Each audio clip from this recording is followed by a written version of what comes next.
Hello guys, welcome to all in my YouTube channel. मैं हूं नितेश कुमार और आज हम लोग फिर से फिजिक्स के एक नए टॉपिक के बारे में डिस्कशन करेंगे। ठीक है, और आज का टॉपिक क्या होगा हमारा, मैंने पिछले वीडियो में आप लोगों को बताया था कि अगर मान लो एक खोखला गोला है तो खोखले गोले के अंदर इलेक्ट्रिक फील्ड इंटेंसिटी का मैंने मान निकाल दिया था। ठीक है, और किसी खोखले गोले के अंदर इलेक्ट्रिक फील्ड इंटेंसिटी ई का मान कितना आता था, आया था 0 आया था। यानी कि अगर ये खोखला गोला है, इस खोखले गोले पर प्लस क्यू चार्ज है, तो इसके अंदर electric field intensity E equal to कितना आया था, 0 आया था। मैंने इस चीज को क्या डेरिवेशन करके इसको निकाल दिया था, इक्वल टू 0 होता है। याद रखना कि किसी खोखले गोले के अंदर इलेक्ट्रिक फील्ड इंटेंसिटी का मान हमेशा क्या होता है, 0 होता है। ठीक है, तो आज दूसरा यूज गॉस थ्योरम का, ये सेकंड यूज है, यूज 2। ठीक है, यूज 2 में क्या पढ़ेंगे हम लोग कि खोखला गोला है और खोखला गोला के बाहर, मतलब इस गोले के बाहर दैट मींस यहाँ पे, ठीक है, इस गोले के बाहर इलेक्ट्रिक फील्ड इंटेंसिटी का मान निकालेंगे। ठीक है, कि इलेक्ट्रिक फील्ड इंटेंसिटी का डेरिवेशन क्या होगा किसी आवेशित खोखले गोले के बाहर। ठीक है, तो इस चीज को देखेंगे हम लोग आज। इससे पहले मैं कुछ डिफिनेशन के बारे में बात करता हूं, जैसे माइंड में रखिएगा ये वाला कि लीनियर चार्ज डेंसिटी क्या है। ठीक है, linear charge density, linear charge density, ध्यान समझिएगा। Linear charge density, linear charge density मतलब होता है रेखीय आवेश घनत्व। क्या होता है, रेखीय आवेश घनत्व के बारे में, कि रेखीय आवेश घनत्व क्या होता है। मान लीजिए एक तार है, इसकी लंबाई l है और इस पर कुल आवेश कैपिटल Q है। ठीक है, तो यानी कि L लंबाई पर कुल आवेश कितना है, Q है, तो यूनिट लंबाई मतलब एकांक लंबाई पर कुल आवेश कितना होगा, Q/L होगा। और किसी तार के प्रति एकांक लंबाई मतलब यूनिट लंबाई पर जितना आवेश होता है उसी को बोलते हैं रेखीय आवेश घनत्व। ठीक है, यदि L लंबाई पर कुल आवेश Q है तो एकांक लंबाई पर कितना होगा, Q/L होगा। तो रेखीय आवेश घनत्व को लैम्डा से रिप्रेजेंट करेंगे और लैम्डा इक्वल होता है Q/L। बात समझ में आ गया। तो linear charge density lambda equal होता है Q/L होता है। बात समझ में आ गया होगा। ठीक है, यदि L लंबाई पर कुल आवेश कितना है, Q है, तो यूनिट लंबाई पर कितना होगा, Q/L होगा। यानी कि linear charge density lambda equal to Q/L होता है। बात समझ में आ गया। चलिए इसका यूनिट निकालेंगे। यूनिट क्या होगा, यूनिट बहुत इजी है, चार्ज के यूनिट क्या होता है, कूलाम। ठीक है, ये क्या है, L लंबाई है, तो लंबाई की यूनिट क्या होता है, मीटर। सॉल्व करेंगे, कूलाम पर मीटर, तो कूलाम पर metre is the unit of linear charge density. ठीक है, डायमेंशन निकालेंगे। डायमेंशन क्या हो जाएगा, आवेश का यानी कि चार्ज का डायमेंशन क्या होता है, 80 होता है।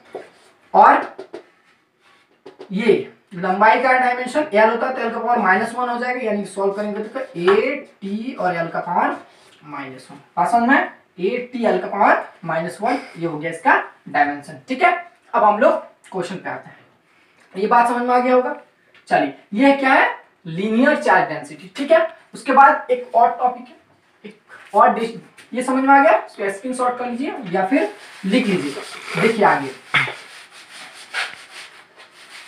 अब इसके बाद हम लोग पढ़ेंगे, ये हो गया लीनियर चार्ज डेंसिटी। ठीक है, अब हम लोग पढ़ते हैं सरफेस चार्ज डेंसिटी। ठीक है, सरफेस चार्ज डेंसिटी क्या होता है, इसको बोलेंगे तलीय आवेश घनत्व। क्या बोलेंगे, तलीय आवेश घनत्व क्या होता है। ठीक है, मान लो एक सरफेस है और एक सरफेस का एरिया A है और A एरिया पर कुल आवेश Q है।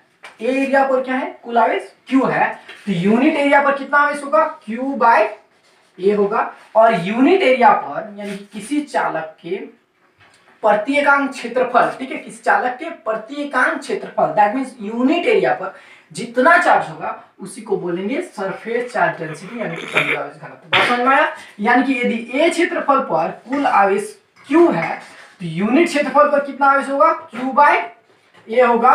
और इसी को बोलेंगे क्या, सरफेस चार्ज डेंसिटी। यानी कि सरफेस चार्ज डेंसिटी को सिग्मा से रिप्रेजेंट करते हैं, तो सिग्मा इक्वल होता है कितना Q/A।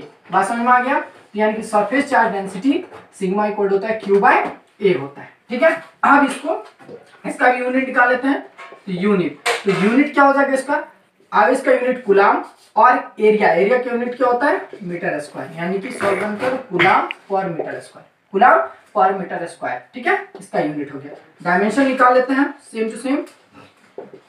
डायमेंशन कैसे निकालेंगे? इसका कूलाम का यानी कि आवेश का डायमेंशन फॉर्मूला 80 होता है और लंबाई का L⁻² होगा, यानी कि AT L⁻², इसके डायमेंशन फॉर्म हो गया किसका? सरफेस चार्ज डेंसिटी का। ठीक है, तो ये दो बहुत इंपॉर्टेंट है, इसको माइंड में रखिए, एग्जाम में भी पूछता है, इसमें यूज भी होगा। ठीक है, चलिए अब इसका हम लोग जो फाइंड आउट करने वाले थे उसका डेरिवेशन निकालते हैं। ये दोनों चीज माइंड में रखना है। ठीक है, चलिए अब हम लोग डेरिवेशन निकालेंगे किसका?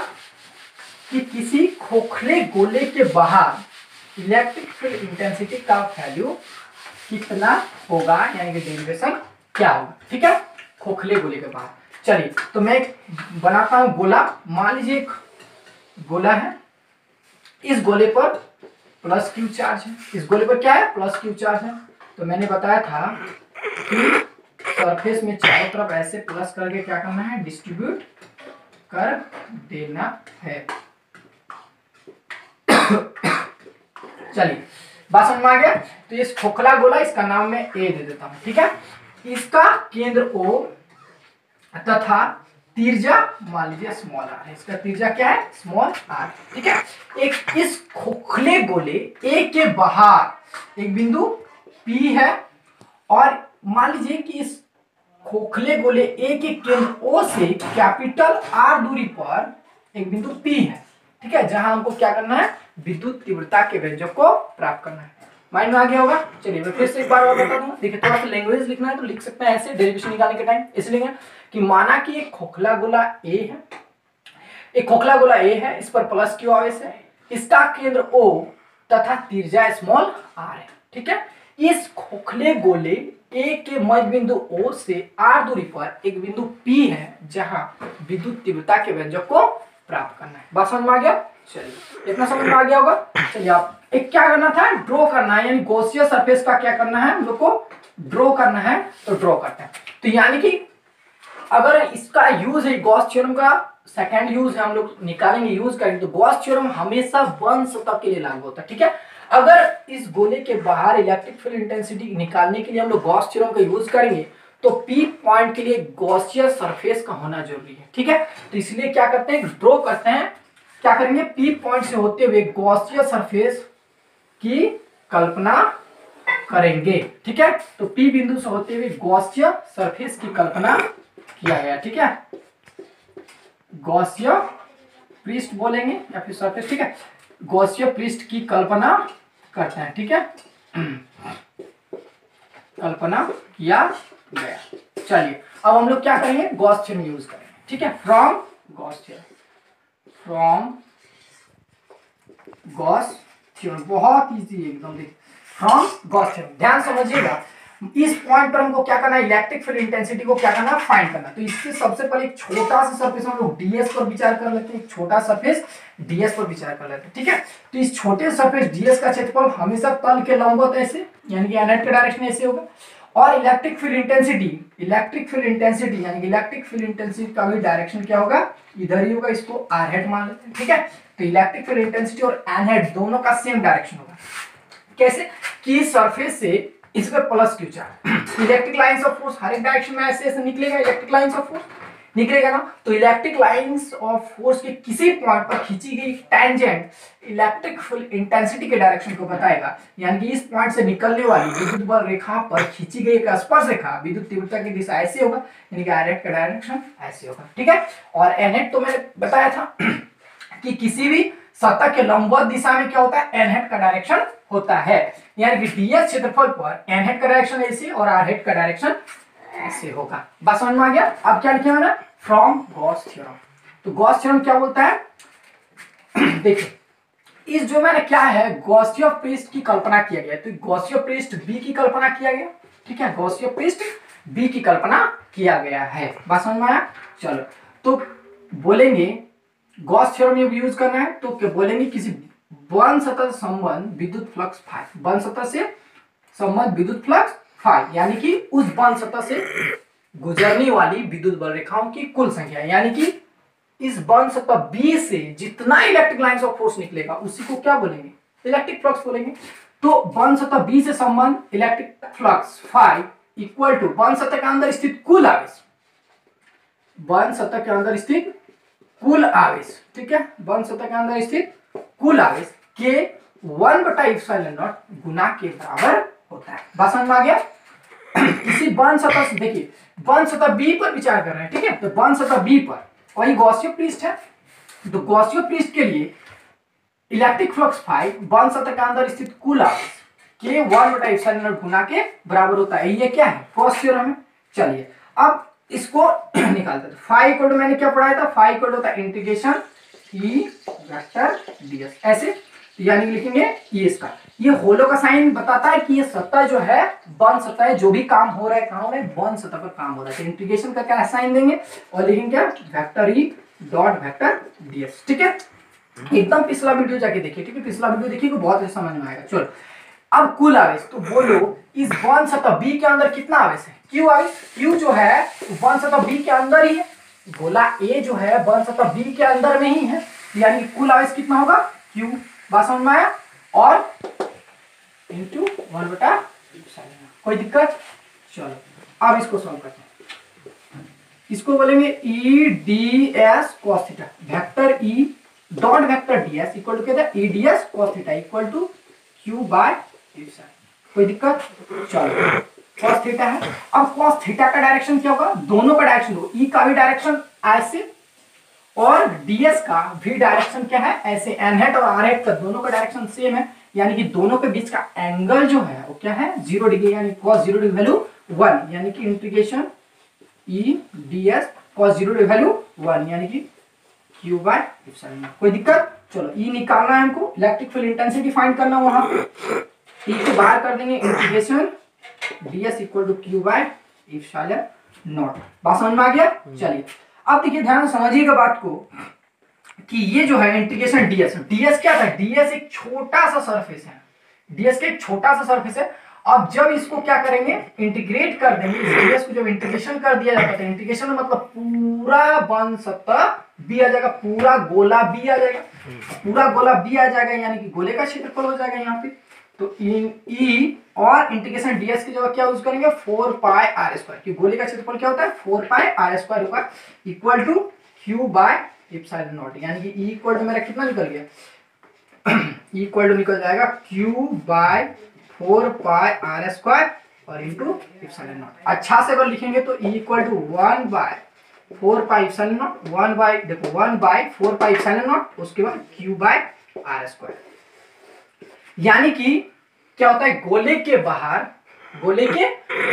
इलेक्ट्रिक फील्ड इंटेंसिटी इक्वल होता है 1 by 4 pi epsilon naught Q by R square. देखिए मैं यहाँ थोड़ा सा कॉन्सेप्ट दे देता हूँ, सतह पर भी अगर फाइंड करेंगे तो इतना ही आएगा equal to 1 by 4 pi epsilon naught Q by R square, यानी कि सिर्फ गोले के अंदर इलेक्ट्रिक फील्ड इंटेंसिटी का मान 0 होता है और सतह से लेकर आर डिस्टेंस तक, ठीक है, सतह से लेके आर डिस्टेंस तक इलेक्ट्रिक फील्ड इंटेंसिटी का value equal to 1 by 4 pi epsilon naught Q by R square. तो ये हो गया इसका डेरिवेशन। अब देखिए थोड़ा मैं इसको फाइंड आउट कर देता हूं, ध्यान समझिएगा। यहां तक भी पूछता है एग्जाम में, आगे भी बढ़ा सकते हैं। देखिए ध्यान से आगे कैसे बढ़ाना है, तो इक्वल हो गया 1 by 4 pi epsilon naught Q by R square, कहां निकल गया, किसी गोले के बाहर electric field intensity equal to आया 1 by 4 pi epsilon naught Q by R square. चलिए मान लीजिए कि इस गोले का क्षेत्रफल ए है, इस गोले का क्षेत्रफल क्या है, ए है, ठीक है, इस गोले का क्षेत्रफल क्या है, ए है, और इस गोले पर कुल आवेश कितना रखा गया है, क्यू आवेश रखा गया है, ठीक है। तो यानी कि तलीय आवेश घनत्व, यानी कि सरफेस चार्ज डेंसिटी, यानी कि सरफेस चार्ज डेंसिटी कितना होगा, surface charge density sigma equal to होगा क्यू बाय ए, यानी कि क्यू इक्वल टू कितना हो जाएगा सिग्मा ए। कोई दिक्कत?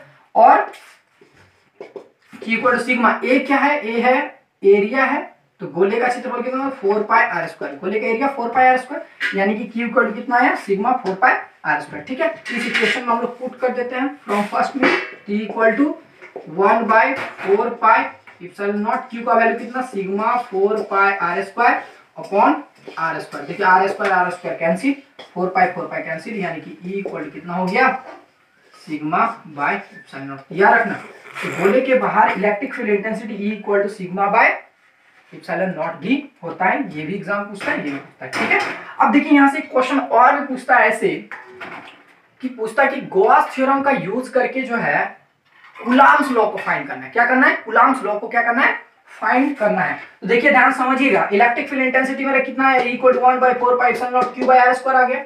तो हम लोग यहाँ से गॉस थ्योरम भी यूज कर सकते हैं। कैसे, क्योंकि ध्यान जानते हैं हम लोग कि electric field intensity at any point, किसी पॉइंट पर electric field intensity equal to कितना होता है एफ बाय क्यू नॉट होता है कि नहीं, यानी कि फोर्स एफ इक्वल टू कितना हो जाएगा ई क्यू नॉट होगा ना। तो चलिए, तो एफ इक्वल टू ई का वैल्यू कितना है 1/4 pi epsilon naught Q by R square और इंटू क्यू नॉट। तो एफ इक्वल टू बोलेंगे 1/4 pi epsilon naught Q naught by R square. ये क्या है, ये तो कूलम्ब्स लॉ है कि नहीं, ये क्या है ये कूलम्ब्स लॉ है। बात समझ में, this is called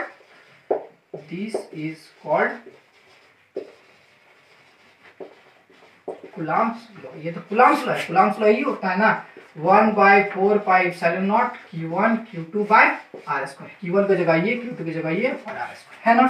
F equal to 1/4 pi epsilon naught Q1 Q2 by R square. तो ये है कूलम्ब्स लॉ। तो ऐसे करके हम लोग ये भी निकाल सकते हैं। याद रखना कि इलेक्ट्रिक फील्ड इंटेंसिटी जो है किसी बंद सतह के बाहर electric field intensity equal to होता है सिग्मा बाय एप्सिलॉन नॉट भी होता है, equal to 1/4 pi epsilon naught Q by R square भी होता है। और इससे हम लोग कूलम्ब्स लॉ भी निकाल सकते हैं, यानी कि गॉस थ्योरम का यूज करके कूलम्ब्स लॉ को भी क्या कर सकते हैं फाइंड आउट कर सकते हैं। तो इतना सारा क्वेश्चन एग्जाम में पूछता है, ये डेरिवेशन क्लियर रखना, जैक बोर्ड में हमेशा आता है और सीबीएसई में भी डेरिवेशन पूछता है। ठीक है, तो माइंड में रखना है। ठीक है, फिर हम लोग नेक्स्ट वीडियो में इसका थर्ड यूज के बारे में पढ़ेंगे। तो गॉस थ्योरम का ये सेकंड यूज है। इससे पहले वाला वीडियो में मैंने फर्स्ट यूज बताया था, जो कि क्या था, किसी खोखले गोले के अंदर इलेक्ट्रिक फील्ड इंटेंसिटी का मान क्या होता है 0 होता है, गोले के बाहर कितना होता है equal to 1/4 pi epsilon naught Q by R square होता है। ठीक है, तो हम लोग नेक्स्ट वीडियो में फिर मिलेंगे।